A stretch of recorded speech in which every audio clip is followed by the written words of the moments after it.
추억의 게임 삼국지 연걸전을 하다 보면 두 번에 걸쳐서 현타가 옵니다. 첫 번째는 차주와 조조를 연달아 상대하는 서주의 전투, 두 번째는 장판파의 전투입니다.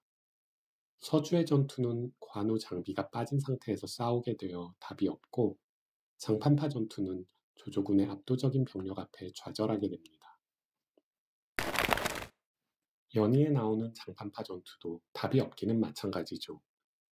조조가 50만 대군을 일으켜 형주로 향하면서 조인에게 10만 명을 맡겨 신야를 공격하게 합니다.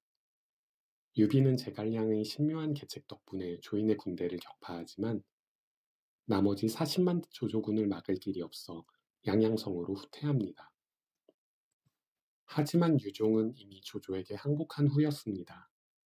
양양성에 도착한 유비에게 장윤이 화살을 날리죠. 이때 위연이 성문을 열고 유비를 맞이하려 하지만 유비는 백성들이 다칠 것을 우려해 포기합니다. 이후 유비는 백성들과 함께 강릉으로 향하는데 당양현 장판에서 조조군에게 덜미를 잡힙니다. 수천에 불과한 유비군은 수십만의 조조군에게 철저히 괴멸됩니다. 장비가 10여 명의 기병을 이끌고 장판교를 막아서며 시간을 끄는 동안 조운이 사라진 유비의 가족을 찾아 떠나죠. 조운은 조조의 장수 순우도를 죽이고 미축과 간부인을 구출해서 장비에게 보냅니다. 그 다음 조운의 목표는 미부인과 유비의 아들 아두입니다. 아두는 유선의 어릴 적 이름입니다. 조운은 앞을 가로막는 하우은을 죽이고 청강검을 손에 넣습니다. 연희에서 청강검은 의천검과 함께 조조의 보검으로 소개됩니다. 마침내 미부인과 아두를 찾은 조운. 부상을 입은 미부인은 아두를 맡기고 우물에 몸을 던집니다. 그러자 조운은 갑옷 안에 아두를 품고 말머리를 돌립니다. 이때부터 조운의 맹활약이 시작됩니다. 조운은 안명 종진 종신의 목을 베고 초촉 장남 마연 장의를 물리칩니다. 최종 보스 장합과 마주친 조운. 장합은 금방 이길 수 있는 상대가 아니니 무리할 필요가 없습니다. 조운은 몸을 빼서 달아나고 간신히 장판교를 지나 유비에게 갑니다. 이제 바톤을 이어받은 장비의 차례입니다. 엄청난 조조의 대군이 장판교 앞에 몰려들지만 장비의 카리스마에 얼어붙습니다. 심지어 하우걸이라는 장수는 장비의 호통에 말에서 떨어지죠. 뒤늦게 조조가 도착했는데 장비 뒤편의 숲에서 흙먼지가 있는 게 보입니다. 조조는 장비가 복병을 심어두었다고 생각하고 전군의 후퇴를 명합니다. 하지만 이때 숲속에 있던 장비의 병사는 10여 명에 불과했죠. 조조군이 물러가자 장비는 장판교를 끊어버리고 유비에게 돌아옵니다. 그리고 유비에게 한 소리 듣죠. 아우가 잘하긴 했는데 다리를 끄는 것은 실수다. 유비의 예상대로 조조는 속은 것을 깨닫고 다시 유비를 추격합니다. 절체절명의 순간 관우가 지원군을 이끌고 나타나 유비를 구합니다. 이후 유비는 제갈량과 유기를 만나 강화로 향하지요. 이상이 연희에서 장판파 전투의 줄거리입니다. 실제 역사는 어땠을까요? 우선 장판파 전투의 전초전인 신야 전투는 허구입니다.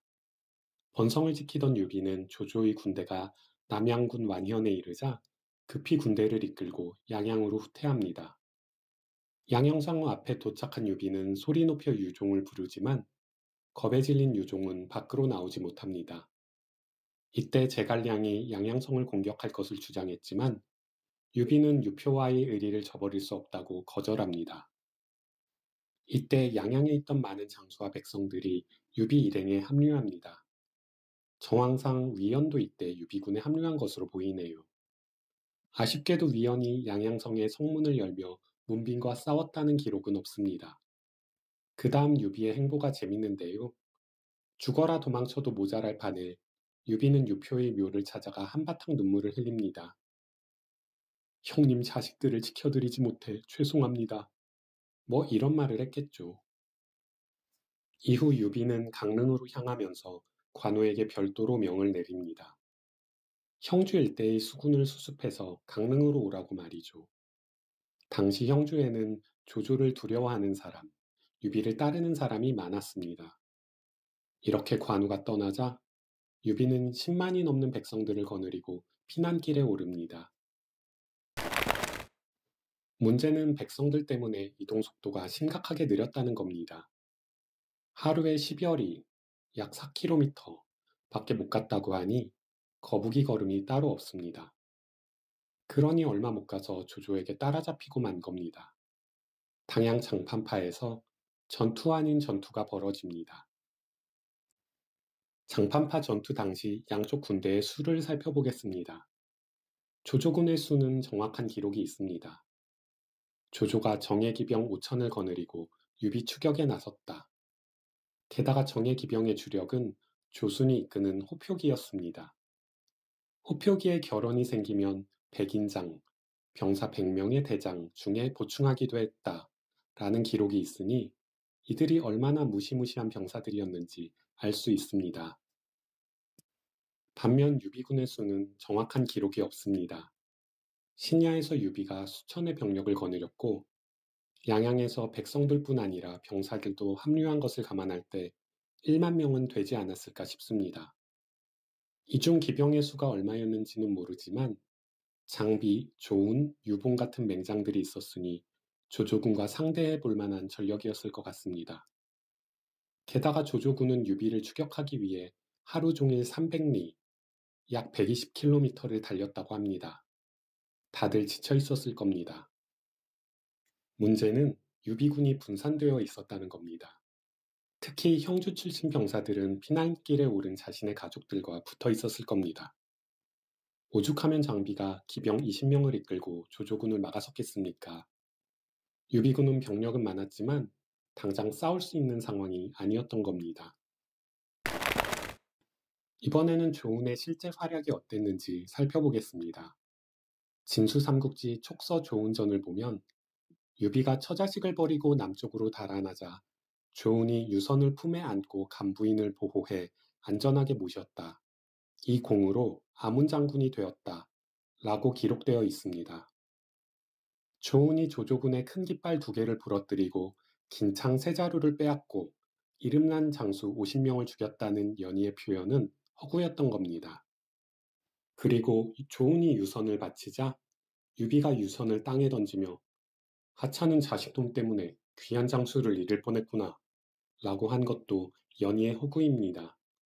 많은 촉한의 팬들이 저때 유선이 머리를 다쳐서 바보가 되었어 라고 아쉬워하지만 유선은 그저 편하게 살기를 바란 인물일 뿐이었습니다. 유선이 아버지 유비의 패기를 물려받지 못한 것이 아쉬울 따름입니다. 이번에는 장비의 활약을 살펴보겠습니다. 촉서 장비전을 보면 장비가 다리를 끊어놓고 물가에서 눈을 부릅뜨고 창을 늘어뜨리며 큰 소리로 외쳤다. 내가 바로 장익덕이다. 나와 목숨 걸고 싸워보자. 그러자 적군이 아무도 가까이 오지 못했고 덕분에 위기를 모면했다. 라고 되어 있습니다. 장비의 경우는 연희와 큰 차이가 없습니다. 다만 조조의 장수가 장비의 고함에 놀라 말에서 떨어졌다는 기록이 없고 장비가 다리를 끊어놓고 호통을 쳤다는 것이 차이점입니다. 그래도 조조의 최정예 기병대 호표기가 장비 근처에도 못 갔다는 것을 보면 그 위용이 얼마나 대단했는지를 알 수 있습니다. 서서에 대한 기록도 재밌습니다. 연희에서 서서는 제갈량이 유비의 신하가 되기 전에 떠나지만 실제 서서는 제갈량과 잠시나마 함께 일했습니다. 아쉽게도 서서가 떠나는 계기가 생깁니다. 장판파 전투에서 많은 사람들이 조조군의 포로가 됩니다. 유비도 2딸을 잃었고 서서는 어머니를 잃게 됩니다. 어머니가 조조군의 포로가 되자 서서는 유비에게 다음과 같이 작별 인사를 고합니다. 제가 장군과 함께 대업을 도모한 것은 마음 덕분이었습니다. 하지만 늙으신 어머니를 잃어 마음이 어지러워졌으니 장군께 도움이 되지 못할 겁니다. 그러니 작별 인사를 드리고자 합니다. 훗날 서서는 위나라에서 어사중승의 관직까지 오릅니다. 참고로 어사중승은 어사대부 밑에서 관리와 백성을 감찰하는 고위 관직입니다. 그런데 제갈량은 북벌을 하다가 서서히 관직이 어사중승이라는 말을 듣고 탄식합니다. 위나라에 인재가 너무 많구나. 어찌 서서와 석도의 관직이 저것밖에 안 된단 말인가. 제갈량이 서서를 대단한 인재로 보고 있었다는 것을 알 수 있는 대목입니다. 다음 시간에는 적벽전투에 대해 다뤄보겠습니다. 연의에서 대부분 유비 세력이 과대포장되는데 적벽전투는 이상하게 유비 세력이 과소평가된 전투입니다. 감사합니다.